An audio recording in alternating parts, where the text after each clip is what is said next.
Hello ನಮಸ್ಕಾರ. ನಾನು ನಿಮ್ಮ ಸಿಂಪಲ್ ಫಾರ್ಮರ್ ಕುಮಾರ್.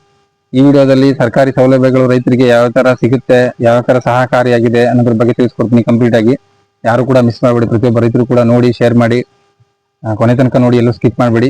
ಎಷ್ಟು ಸರ್ಕಾರಿ ಸೌಲಭ್ಯಗಳು ಸಿಗ್ತವೆ ಅಷ್ಟು ಕೂಡ ಪ್ರತಿಯೊಂದನ್ನು ಕೂಡ ತಿಳಿಸ್ಕೊಡ್ತೀನಿ ಮಾಹಿತಿನ. ಹಾಗೆ ಇನ್ನು ಯಾರು ಸಬ್ಸ್ಕ್ರೈಬ್ ಆಗಿಲ್ಲ ನನ್ನ ಚಾನಲ್ಗೆ ಸಬ್ಸ್ಕ್ರೈಬ್ ಮಾಡಿ, ಈ ರೈತನ ಸಪೋರ್ಟ್ ಮಾಡಿ ಅಂತ ಕೇಳ್ಕೊತೀನಿ. ಬನ್ನಿ ವಿಡಿಯೋ ಶುರು ಮಾಡೋಣ. ಫಸ್ಟ್ ಮೊದಲನೇದಾಗಿ PM ಕಿಸಾನ್ ಯೋಜನೆ. PM ಕಿಸಾನ್ ಯೋಜನೆ ಬಗ್ಗೆ ಆಲ್ರೆಡಿ ಒಂದು ವಿಡಿಯೋ ಮಾಡಿದ್ದೀನಿ, ಅದನ್ನ ನನ್ನ ಚಾನಲ್ ಇದೆ, ಹೋಗಿ ಪ್ರತಿಯೊಬ್ಬರು ಕೂಡ ನೋಡ್ಬೋದು. ಅದರಲ್ಲಿ ಕಂಪ್ಲೀಟ್ ಡೀಟೇಲ್ಸ್ ತಿಳಿಸ್ಕೊಟ್ಟಿದ್ದೀನಿ, ಯಾರು ಅರ್ಹರು ಯಾರು ಅನರ್ಹರು ಅನ್ನೋದ್ರ ಬಗ್ಗೆ ಕಂಪ್ಲೀಟ್ ಡೀಟೇಲ್ಸ್ ತಿಳಿಸ್ಕೊಟ್ಟಿದ್ದೀನಿ. ಅದನ್ನ ನೀವು ಅರ್ಜಿ ಹಾಕ್ಬಿಟ್ಟು ಪ್ರತಿಯೊಬ್ಬ ರೈತರು ಕೂಡ ಇದಕ್ಕೆ ಅರ್ಹರಿರ್ತಾರೆ. ನೀವು ಅದನ್ನ ಅರ್ಜಿ ಹಾಕಿ ಕೃಷಿ ಕೇಂದ್ರಗಳಲ್ಲಿ ಅಥವಾ ರೈತ ಸಂಪರ್ಕ ಕೇಂದ್ರಗಳಲ್ಲಿ ಅಥವಾ ಸೇವಾ ಕೇಂದ್ರ ಇರ್ತವೆ, ಅಲ್ಲೆಲ್ಲ ಕೂಡ ನೀವು ಅಪ್ಲೈ ಮಾಡ್ಬೋದು. ಅದನ್ನ ನೀವು ಗ್ರಾಮವನ್ನು ಈ ತರ ಕೇಂದ್ರಗಳಲ್ಲಿ ಕೂಡ ನೀವು ಅಪ್ಲೈ ಮಾಡ್ಬೋದು. ಅದನ್ನ ಪ್ರತಿಯೊಬ್ಬ ರೈತರು ಕೂಡ ಮಿಸ್ ಮಾಡಬೇಡಿ, ಎಲ್ಲರೂ ಹೋಗಿ. ಯಾರ್ಯಾರು ಇನ್ನೂ PM ಕಿಸಾನ್ ಯೋಜನೆ ನಿಮ್ಗೆ ಇದಾಗ್ತಿಲ್ಲ, ಆಮೇಲೆ ಕೆಲವರು ಕೋಡ್ ಆಗಿಲ್ಲ ಅಥವಾ ಭೌತಿಕತೆ ಬದಲಾವಣೆ ಆಗಿಲ್ಲ, ಅದೆಲ್ಲ ನೀವು ಆ ಸಮಸ್ಯೆ ಇರೋದ್ರಿಂದ ನೀವು ಕೆಲವರು ಇನ್ನೂ ಅರ್ಜಿ ಹಾಕಿರಲ್ಲ. ಬಟ್ ಅದ್ಯಾವುದು ಸಮಸ್ಯೆ ಆಗಲ್ಲ. ನಿಮ್ದು ಏನೇನು ದಾಖಲೆಗಳು ಇರ್ತವೆ ಅಲ್ಲಿ ಏನು ಕೇಳ್ತಾರೆ ಅದನ್ನ ತಗೊಂಡೋಗಿ ಕೊಟ್ರೆ ಅದನ್ನು ಮಾಡ್ಕೊಡ್ತಾರೆ. ಈಗೆಲ್ಲ ರೀತಿ ಸರಿ ಮಾಡಿದ್ದಾರೆ. ಅದನ್ನ ಮೊದಲೆಲ್ಲ ಸ್ವಲ್ಪ ಕನ್ಫ್ಯೂಷನ್ ಇತ್ತು, ಬಟ್ ಈಗ ಪ್ರತಿಯೊಬ್ಬರು ಕೂಡ ಸಿಗೋ ತರ ಮಾಡಿದ್ದಾರೆ. ಆಮೇಲೆ ಈ ಸರಿ ಎಷ್ಟೋ ಅರ್ಜಿಗಳನ್ನ ಡಿಲೀಟ್ ಮಾಡಿದ್ರು ಅರ್ಹರು ಇಲ್ಲೇ ಇರೋವಂಥವ್ರನ್ನ. ಬಟ್ ಈಗ ನೀವು ಯಾರ್ಯಾರು ಅರ್ಜಿ ಹಾಕಿಲ್ಲ ಅವರೆಲ್ಲ ಪ್ರತಿಯೊಬ್ಬರು ಕೂಡ ಅರ್ಜಿ ಹಾಕ್ಬೋದು. ವರ್ಷಕ್ಕೆ 3 ಬಾರಿ ನಿಮ್ಗೆ PM ಕಿಸಾನ್ ಯೋಜನೆಯಲ್ಲಿ ನಿಮ್ಗೆ ಹಣ ಸಿಗುತ್ತೆ. 2,000, 4 ತಿಂಗಳಿಗೊಮ್ಮೆ 2,000 ಸಿಗುತ್ತೆ. ಮುಂದೆ ಅದನ್ನ ಹೆಚ್ಚು ಕೂಡ ಮಾಡ್ಬೋದು. ಅದರಿಂದ ಯಾರು ಕೂಡ PM ಕಿಸಾನ್ ಯೋಜನೆಯನ್ನ ಮಿಸ್ ಮಾಡ್ಕೋಬೇಡಿ. ಇನ್ನು ಯಾರ್ಯಾರು ಅರ್ಜಿ ಹಾಕಿಲ್ಲ ಅವರೆಲ್ಲ ಹೋಗಿ ಅರ್ಜಿ ಹಾಕೊಳ್ಳಿ.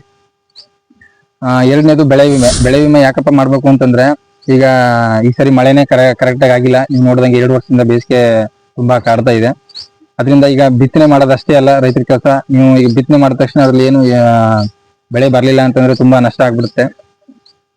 ಆಮೇಲೆ ಬಿತ್ತನೆ ಖರ್ಚು ಕೂಡ ಸಿಗದಿರೋಂಥ ಪರಿಸ್ಥಿತಿ ಬಂದ್ಬಿಡುತ್ತೆ. ಮಳೆ ಕೊರತೆ ತುಂಬಾ ಆಗಿರೋದ್ರಿಂದ ನೀವು ಬಿತ್ತನೆ ಮಾಡಿದ್ಮೇಲೆ ಅದಕ್ಕೆ ಬೆಳೆ ವಿಮೆ ಮಾಡಿಸ್ಕೊಳ್ಳಿ. 1 ಎಕರೆ ಆಗಲಿ 2 ಎಕರೆ ಆಗಲಿ, ನೀವು ಯಾವ ಬೆಳೆ ಬಿತ್ತಿರ್ತೀರಾ ಅದಕ್ಕೆ ಆದಷ್ಟು ಬೆಳೆ ವಿಮೆ ಮಾಡಿಸ್ಕೊಂಡ್ರೆ ಅದಕ್ಕೆ ನಿಮ್ಗೇನು ನಷ್ಟ ಆಗಿರುತ್ತೆ ಅದರಲ್ಲಿ ಸ್ವಲ್ಪ ಭಾಗ ನಿಮ್ಗೆ ಸಿಗುತ್ತೆ. ಅದರಿಂದ ಪ್ರತಿಯೊಬ್ಬರು ಕೂಡ ಬೆಳೆ ವಿಮೆ ಮಾಡಿಸಿ, ಮಿಸ್ ಮಾಡಬೇಡಿ. ಹಾಗೆಯೇ ಮೂರನೇದು, ನಿಮಗೆ ಕೃಷಿ ಯಂತ್ರಗಳ ಸಹಾಯಧನ ಇರುತ್ತೆ, ಅದನ್ನು ಕೂಡ ಬಳಸ್ಕೊಳ್ಳಿ. ಅಂದ್ರೆ ಈಗ ಟ್ರ್ಯಾಕ್ಟರ್ದು ಟಿಲ್ಲರ್ ಆಗ್ಬೋದು ಅಥವಾ ಸ್ಪ್ರೇಯರ್ ಆಗ್ಬೋದು, ಅದ್ರದ್ದು ರೋಟೇವೇಟ್ರು, ಪ್ರತಿಯೊಂದು ಕೂಡ ನಿಮಗೆ ಅದ್ರದ್ದು ಇನ್ನು ಬಿಡಿ ಭಾಗಗಳದ್ದು ಪ್ರತಿಯೊಂದು ಕೂಡ ನಿಮಗೆ ಸಿಗುತ್ತೆ. ಅದನ್ನು ಕೂಡ ನೀವು ಅರ್ಜಿ ಹಾಕ್ಬಿಟ್ಟು, ಸ್ವಲ್ಪ ಲೇಟ್ ಆಗ್ಬೋದು ಬಟ್ ಸಿಗುತ್ತೆ. ಅದನ್ನು ಕೂಡ ಅರ್ಜಿ ಹಾಕಿ, ನಿಮಗೆ ಕೃಷಿ ಕೆಲಸಗಳಿಗೆಲ್ಲ ಸಹಾಯ ಆಗುತ್ತೆ.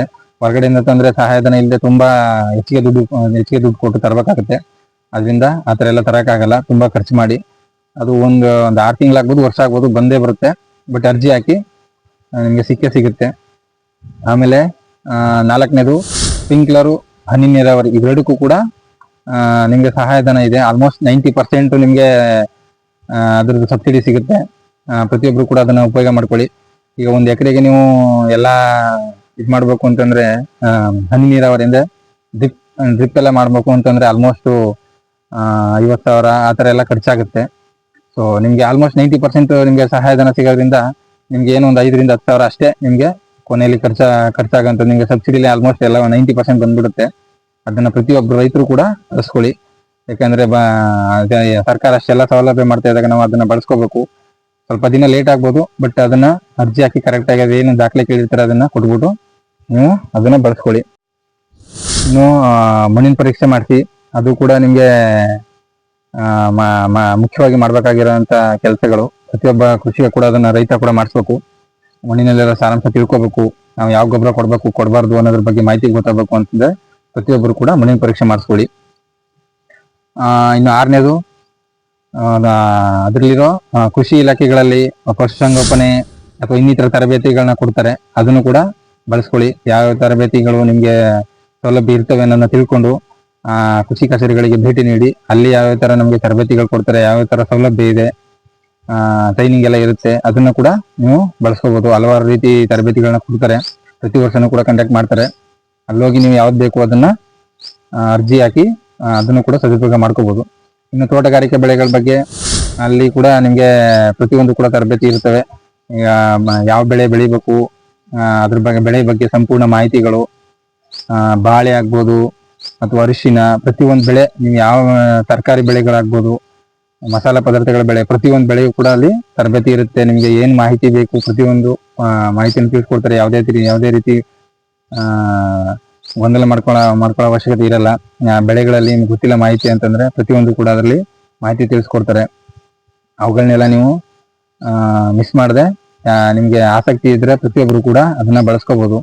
ಸರ್ಕಾರದಿಂದ ಏನ್ ಸೌಲಭ್ಯ ಕೊಡ್ತಾರೆ ಅದನ್ನ ನಾವು ಆದಷ್ಟು ಅಲ್ಲಿ ಹೋಗಿ ತಿಳ್ಕೊಂಡು ಅದನ್ನ ಬಳಸ್ಕೊಂಡ್ರೆ ಮಾತ್ರ ನಮ್ಗೆ ಆ ಸೌಲಭ್ಯಗಳು ಸಿಗೋದು. ನಾವೆಲ್ಲೋ ಕೂತ್ಕೊಂಡು ಏನು ಸರ್ಕಾರದಿಂದ ಸೌಲಭ್ಯ ಸಿಗ್ತಾ ಇಲ್ಲ ಅಂತಂದ್ರೆ ತುಂಬಾ ಕಷ್ಟ. ಅದರಿಂದ ನೀವು ಪ್ರತಿಯೊಂದನ್ನು ಕೂಡ ಆ ಕೇಂದ್ರಗಳಿಗೆ ಹೋಗಿ, ನಿಮ್ಮ ಜಿಲ್ಲೆಗಳಲ್ಲಿ ಯಾವ್ಯಾವ ಕೃಷಿ ಇಲಾಖೆಗಳಿರ್ತವೆ, ರೈತ ಸಂಪರ್ಕ ಕೇಂದ್ರಗಳಿರ್ತವೆ, ಅಲ್ಲಿ ಹೋಗಿ ವಿಚಾರಿಸಿ ಈಗ ಸದ್ಯಕ್ಕೆ ಯಾವ್ದು ನಮ್ಗೆ ಸಬ್ಸಿಡಿಗಳು ಸಿಗ್ತಾ ಇದೆ ಅನ್ನೋದನ್ನ ಪ್ರತಿಯೊಂದು ಕೂಡ ವಿಚಾರಿಸ್ಬಿಟ್ಟು ನೀವು ಅದನ್ನ ಸೌಲಭ್ಯಗಳನ್ನ ಪಡ್ಕೊಳ್ಳಿ.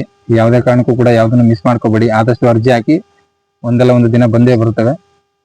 ನಿಮ್ಗೆ ಯಾವುದೇ ಯೋಜನೆಗೆ ಅರ್ಜಿ ಸಲ್ಲಿಸಬೇಕಾದಕ್ಕೂ ಮುಂಚೆನೆ ನೀವು ಅರ್ಜಿ ಸಲ್ಲಿಸುವ ಮುಂಚೆನೂ ನೀವು ಕೃಷಿ ಇಲಾಖೆಗಳಿಗೆ ಭೇಟಿ ನೀಡಿ ಅಲ್ಲಿ ಲಾಸ್ಟ್ ಡೇಟ್ ಏನಿದೆ ಅರ್ಜಿ ಸಲ್ಲಿಸಕ್ಕೆ, ಅಥವಾ ಯಾವ ದಾಖಲೆಗಳು ಬೇಕು, ಯಾವ ದಿನಾಂಕದಲ್ಲಿ ಸಲ್ಲಿಸಬೇಕು ನಾವು ಅದನ್ನ ಅಧಿಕೃತವಾಗಿ ನೀವು ಅಲ್ಲಿಗೆ ಭೇಟಿ ನೀಡಿ ತಿಳ್ಕೊಳ್ಳಿ. ಸುಮ್ಮನೆ ಯಾರೋ ಹೇಳಿದ್ರು ಅಂದ್ಬಿಟ್ಟು ಅದೆಲ್ಲ ಗೊಂದಲ ಮಾಡ್ಕೋಬೇಡಿ.